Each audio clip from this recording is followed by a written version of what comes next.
Ms. Becker, we see you on the screen. Do you wish to say anything or are you just observing? Just observing, thank you. Okay.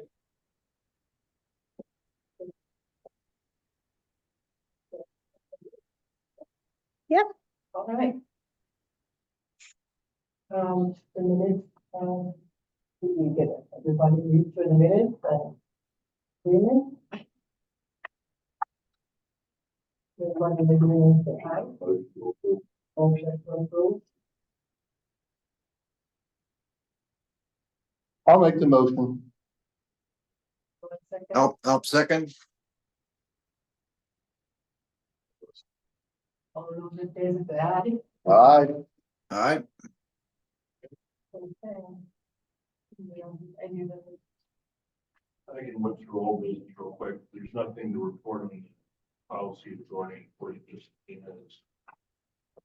23, 10, 23. I think we were just notified that that's going to full investigation. Yes. So what comes from that, and then review of 2023 campaign report. So that's me. I have a lot less yellow squares now after the last letter. There's one person that I'm still working with. There are two that were non-responsive. So now it's up to the board what you'd like to do next. Of people who have not submitted their finance reports. I thought in the motion, I thought we agreed to a next step. Yes. You ready for me to pull the trigger? That's what the motion said. Okay. I understand. Yeah. Yep, we did. I wanted to just confirm with all of you before Glad to hear we're down to only two. it's just two. Yep, So there's one you're working with. So is that included in the two? no, so there's three. There's one who submitted everything he thought, but one was missing. So I'm tracking that one down with him. The other two did not respond to the letter. So those would be the two that would have action. Yeah, I think the way we worded it, if they were working with you, we were okay for that to continue, right? Yes, I thought we were, so, okay. Yeah. There's Yep.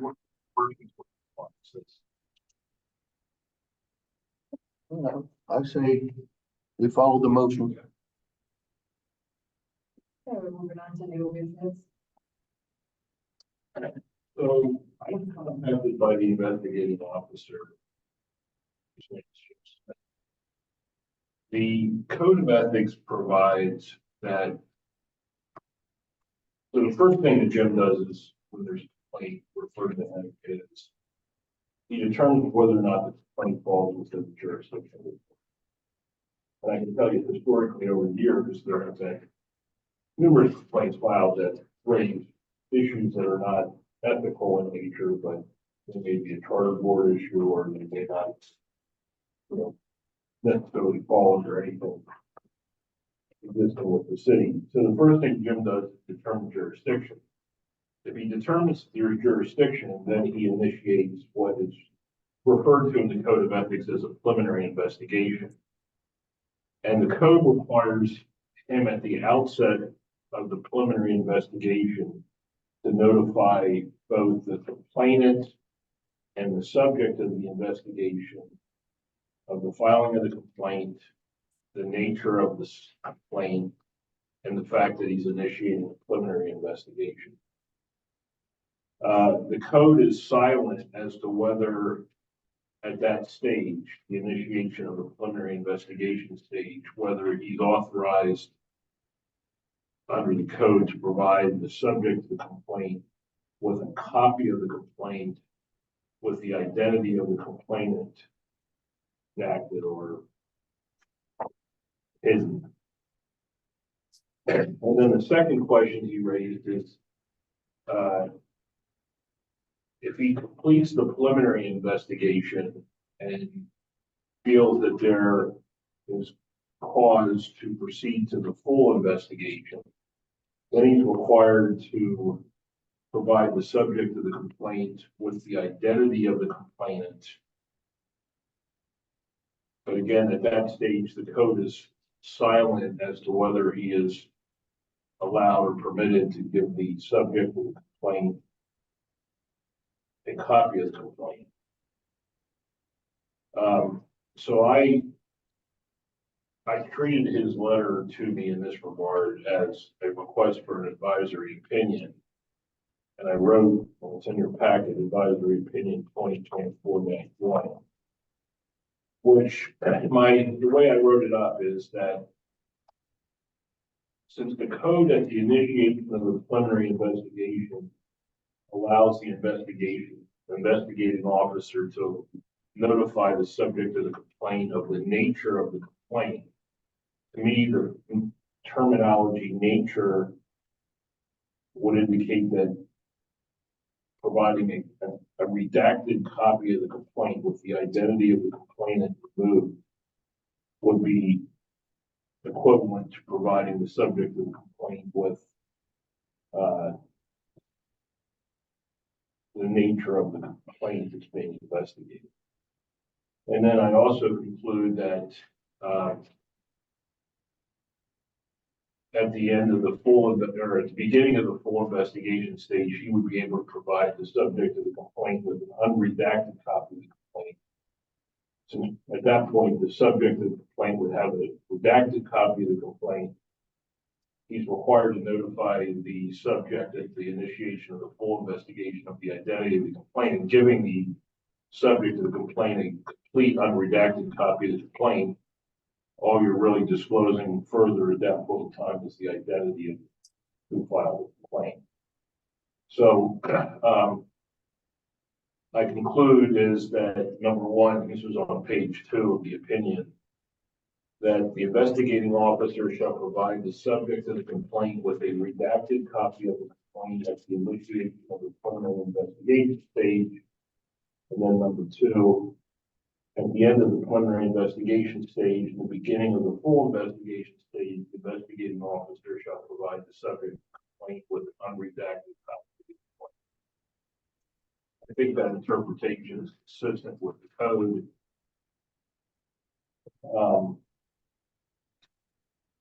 And if you agree with that, we would need a motion to have advisory opinion 2024-1 approved, and then we would issue this to the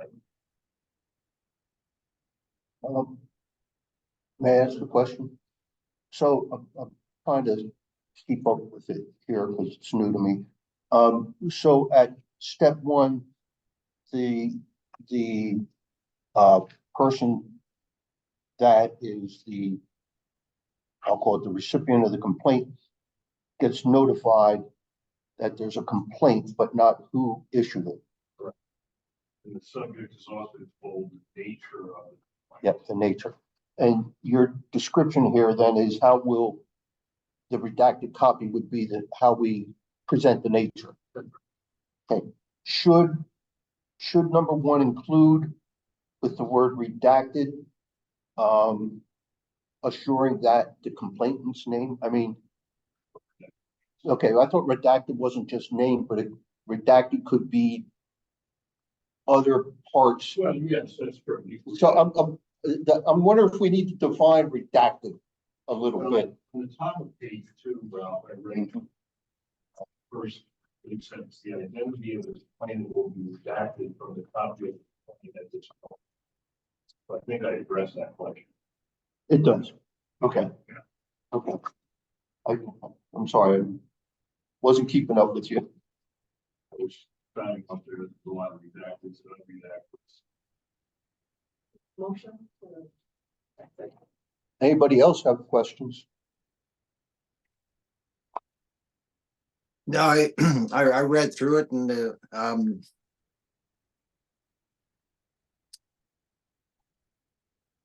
so along with that, Ed, the the provisions of the code of ethics. Is there anything within the code of ethics that speaks to violations? In what way, Jeff? Well, I mean, if there's an investigation, that is taking place. I'm just trying to think through this as a question. Is there anything within the code of ethics that specifically addresses, what is a violation?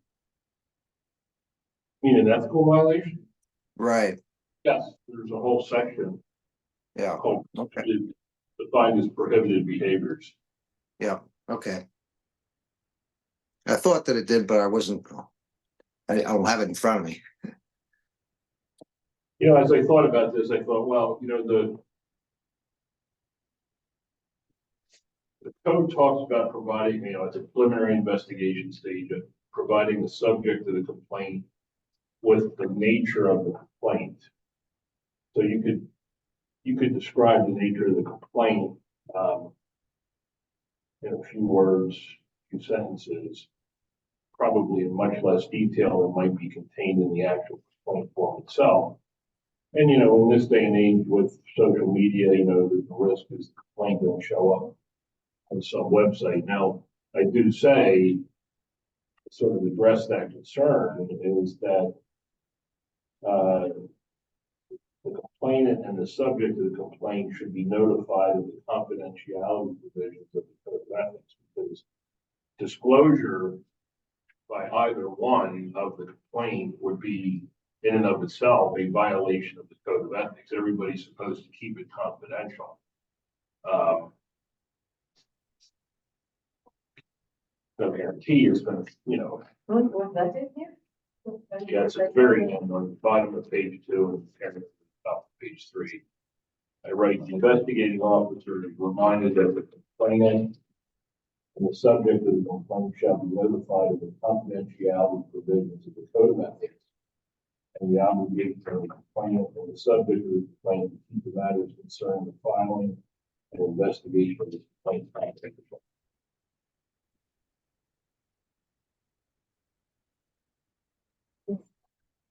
Anybody have any? I didn't know Jeff's question was for. Did that answer your question, Jeff? Yep, we're good. So, I'm thinking, I'm sorry, methodical here, but, if we just take the complaint and redact the person's name, if it's handwritten or typed, the other person may recognize handwriting, grammar, what language they wrote it in, and it could still possibly disclose the complainant. Am I being overly concerned? Thought about that too. That's certainly that's potentially a risk.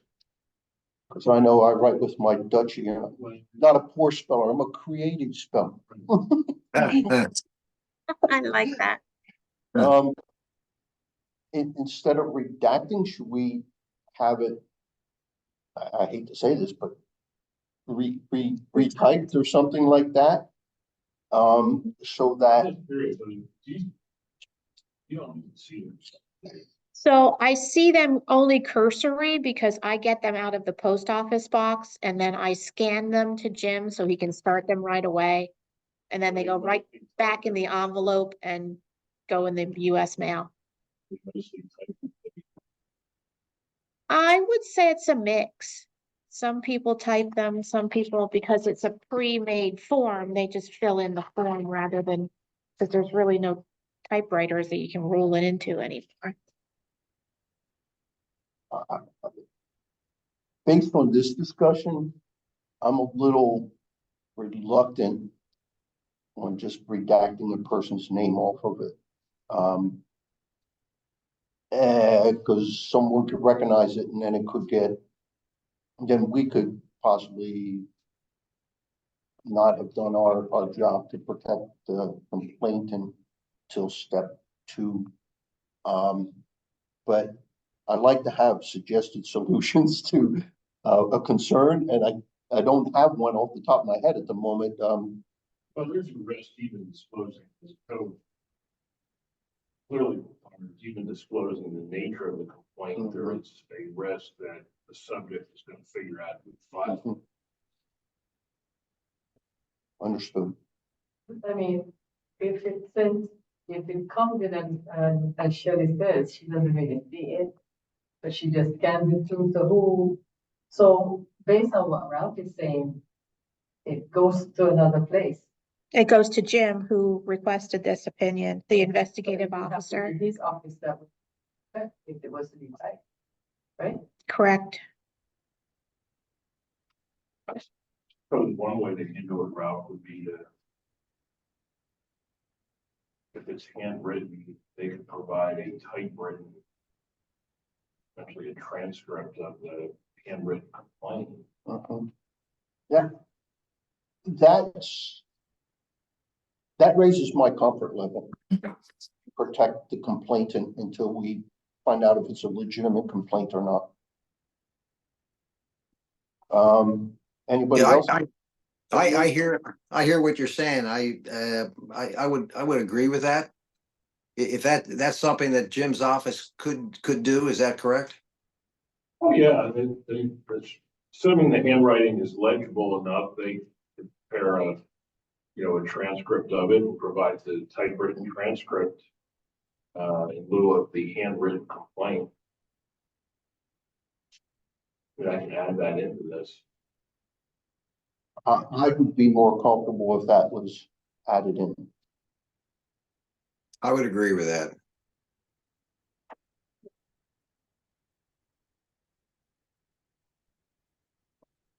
Because then it says, it may never come forth, it might not be valid, like you say, that there will be no need for that person to even know. That's right. Right, and that's the kind of the Okay, point so of I'm keeping saying it. Sufficient language to say that if the complaint is handwritten, the investigating officer will provide use the word transcript, maybe there's a better word, a typed transcript of the handwritten complaint in lieu of the actual handwritten with the complainant's name.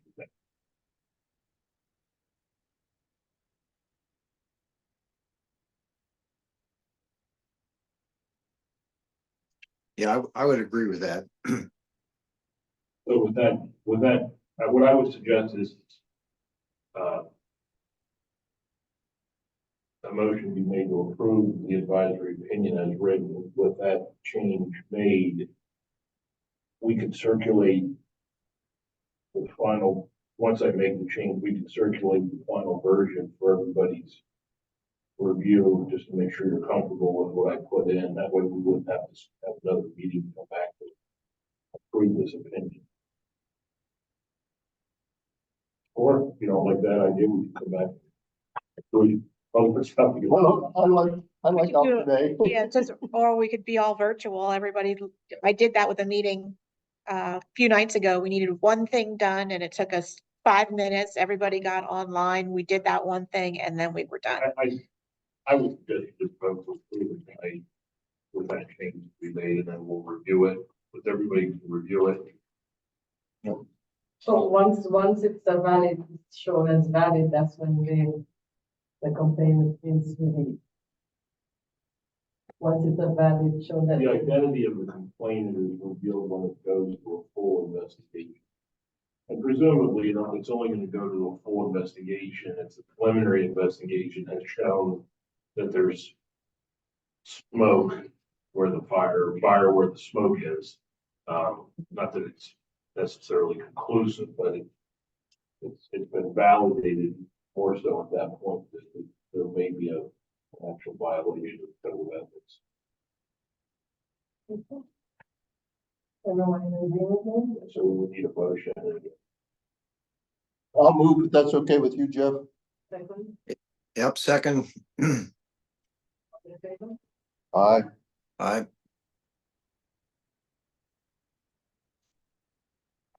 then the only other item was, there were 3 new complaints just filed that are now in the hands of the investigating officer, and we'll see what happens with those.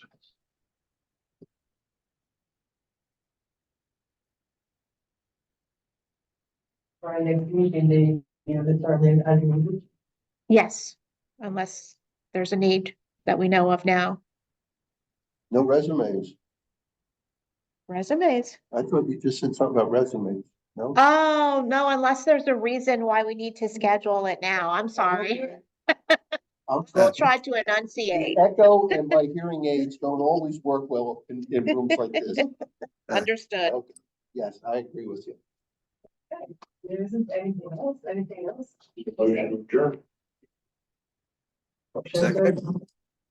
Great. Agreed. Adjourn That worked. to everyone.